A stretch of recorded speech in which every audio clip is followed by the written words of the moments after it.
Hemorragias. Vamos agora tratar de um tema muito importante no atendimento pré-hospitalar e hospitalar, intra-hospitalar também, que são as hemorragias.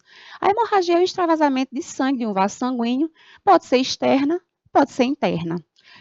Se você me perguntar o que é que mais mata no trauma, eu vou te responder que são as hemorragias, porque as hemorragias elas são capazes de produzir tipos de choque, e esse choque pode causar a morte da nossa vítima. Então, por isso que a gente não deve perder tempo no local do acidente com a vítima, porque se ela estiver com hemorragia interna, ela só vai ter o tratamento definitivo no intra-hospitalar. Então, não adianta querer pegar 2 acessos venosos com gel 14 em cada, eu sei que é protocolo, tem que haver reposição volêmica, porém, se for um acesso difícil, não vai perder tempo no pré-hospitalar para fazer esse acesso. Tem que ir mais rapidamente para o hospital e fazer os outros procedimentos, porque o choque, quando instalado, é de difícil reversão. Então, o que é que a gente pode observar? Nós temos 5 locais onde a gente vai ter mais perda de sangue, que é a hemorragia externa, que já é visível, notória, ótimo, se você observa a sua vítima. No seu ABCDE do trauma, você já vai procurar essas hemorragias, já vai fazer a contenção dessas hemorragias, que a gente vai ter mais a seguir essa aula, e também você vai fazer a pesquisa de indícios de sangramento interno, que são os mais perigosos, mais arriscados para a vítima do que o próprio sangramento externo, porque o externo você tem como mensurar, por exemplo, já o interno você não tem como ter uma visão, você vai suspeitar. Então, os locais mais comuns de haver sangramento, caixa torácica, pode haver um pneumotórax com um hemotórax, abdômen, que é o que gosta de esconder, ele tem um assoalho pélvico também, que é a pelve, onde há tipos de lesões, vai haver uma perda maciça de sangue, esse paciente ele pode entrar em choque hipovolêmico. Ossos longos, também é o quarto local onde a gente pode pesquisar e suspeitar mais ainda de hemorragias. Então, até que se prove o contrário, esse paciente ele tem uma hemorragia interna. Então, você, no próprio exame físico, na própria avaliação secundária, você vai pesquisar, fazer a percussão, a palpação, observar. Pode acontecer uma retração do peritônio, pode acontecer um abdômen tábua, mas por que não tem o abdômen tábua e por que não tem esse sinal tão aparente de uma hemorragia interna, não quer dizer que não tenha. Pode ter, sim, uma lesão interna de algum órgão e ele pode estar perdendo sangue para aí.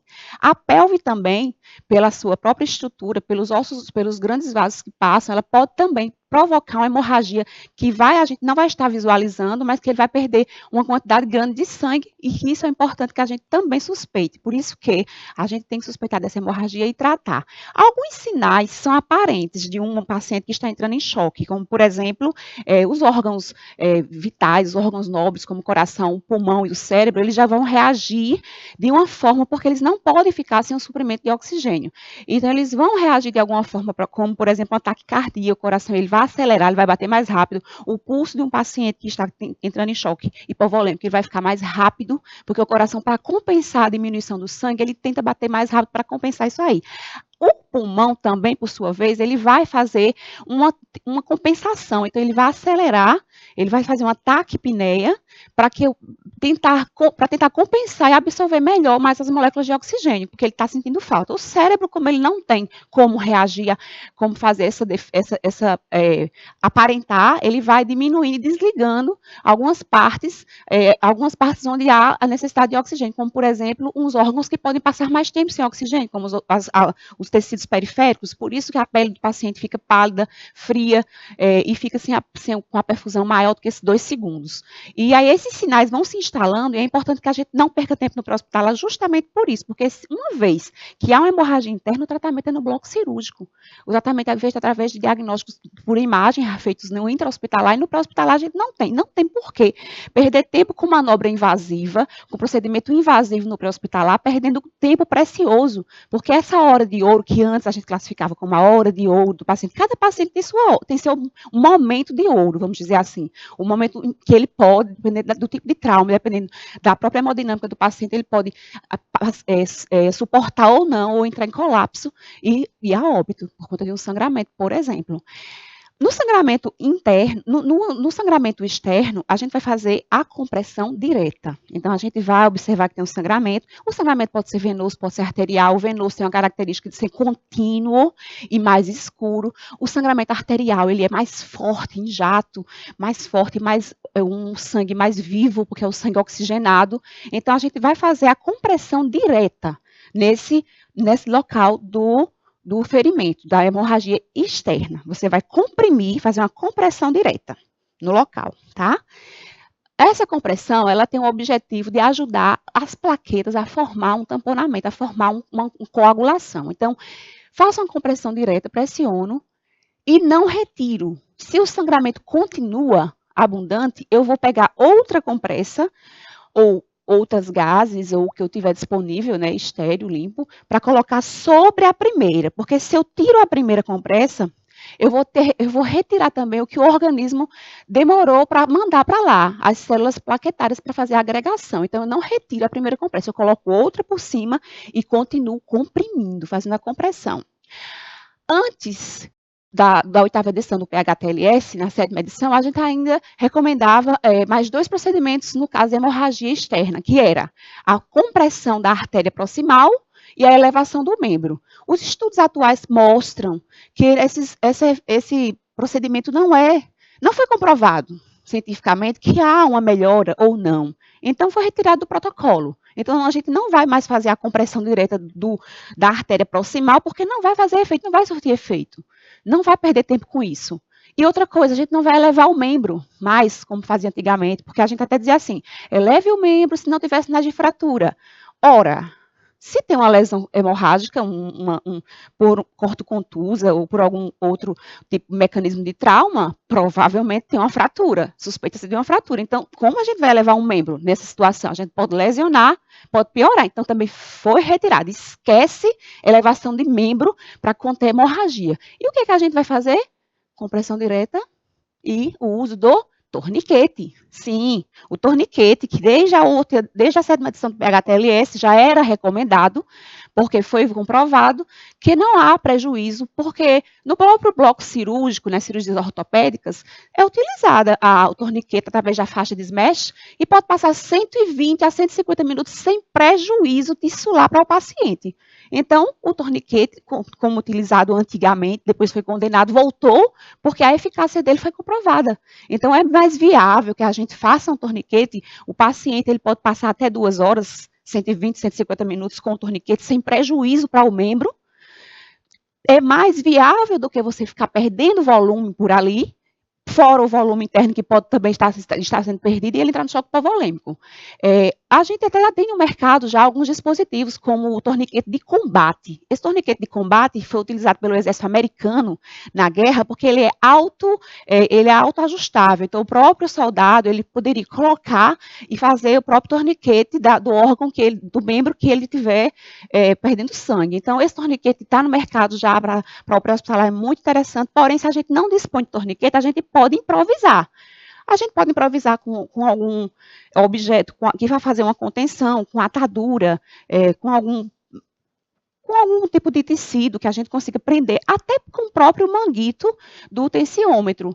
Porém, o tensiômetro ele não é tão adequado porque ele pode escapar ar. Mas se você não tiver nada em mão, você pode colocar o tensiômetro e fazer essa compressão, até que você não sinta mais o pulso proximal. A gente pode fazer esse torniquete nos membros inferiores. Lembrando que o torniquete já era antes super recomendado no caso de amputação traumática. Continua super recomendado no caso de amputação traumática. Porém, hoje em dia, mais ainda é recomendado no caso de hemorragias externas. Então, nós vamos fazer uma circular, não tão próxima à hemorragia, a gente pode fazer um pouco distante.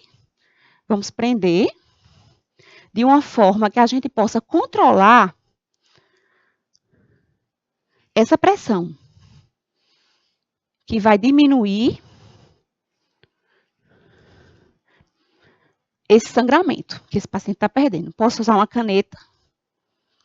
No caso do torniquete de combate, ele já vem com um cilindro que você gira, uma partezinha já de papel, onde você anota a hora, é importante você registrar a hora que você colocou o torniquete, para você ter um controle do tempo que aquele membro ficou sem receber o oxigênio, sem receber sangue, e você vai pressionar até o sangramento parar, até parar de fluir esse líquido.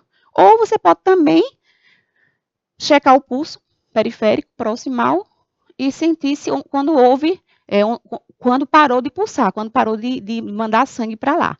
Outra coisa que é recomendada hoje, atualmente, é você não fechar a lesão, você não fechar o ferimento, porque com a própria reposição volêmica, com soro, que você vai fazer a reposição com volume, com gel calibroso, você pode haver um aumento desse sangramento, no caso até do torniquete mesmo.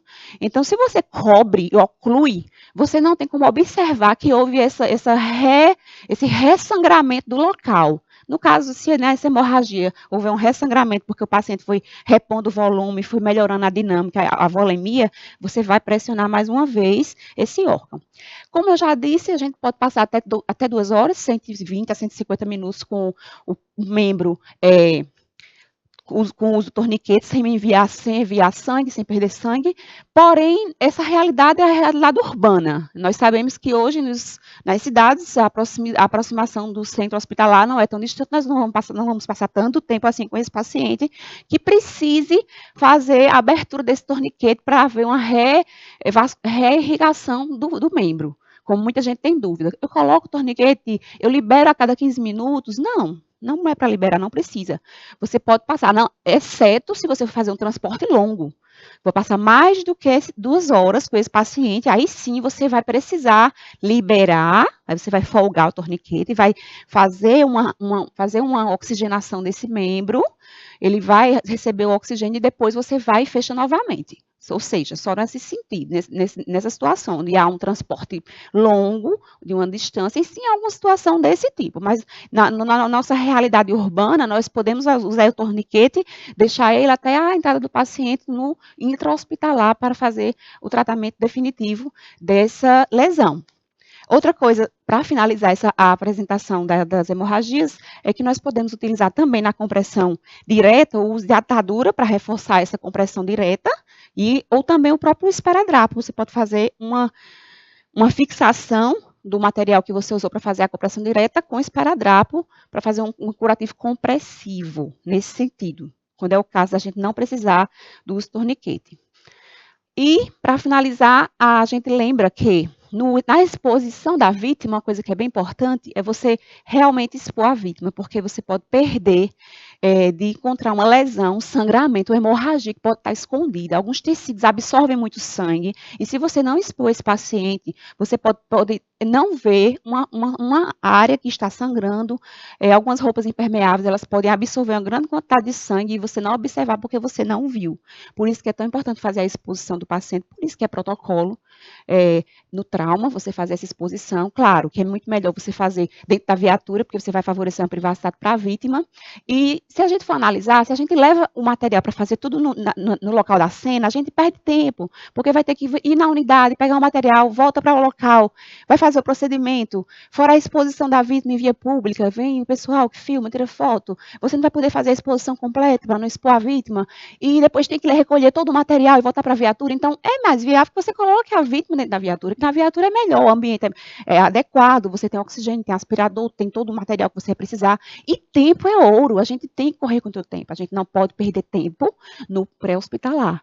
A gente não acabou, não é para ficar pensando, não, vamos fazer todos os procedimentos invasivos aqui, vamos drenar esse tórax, vamos fazer. Não, tem os procedimentos que tem que realmente ser feitos no APH, no pré-hospitalar, essenciais. Mas perder tempo com manobras avançadas, para chegar com o paciente todo bonitinho, com 2 acessos calibrosos, com gel 14, como manda a literatura dessa forma, e perder tempo no pré-hospitalar não é legal. A gente tem que agilizar, porque você não vai resolver uma hemorragia interna no pré-hospitalar. Só vai resolver essa hemorragia interna, abdominal, por exemplo, no bloco cirúrgico. Então, rapidinho, quanto menos tempo a gente gastar no pré-hospitalar, melhor para a vítima.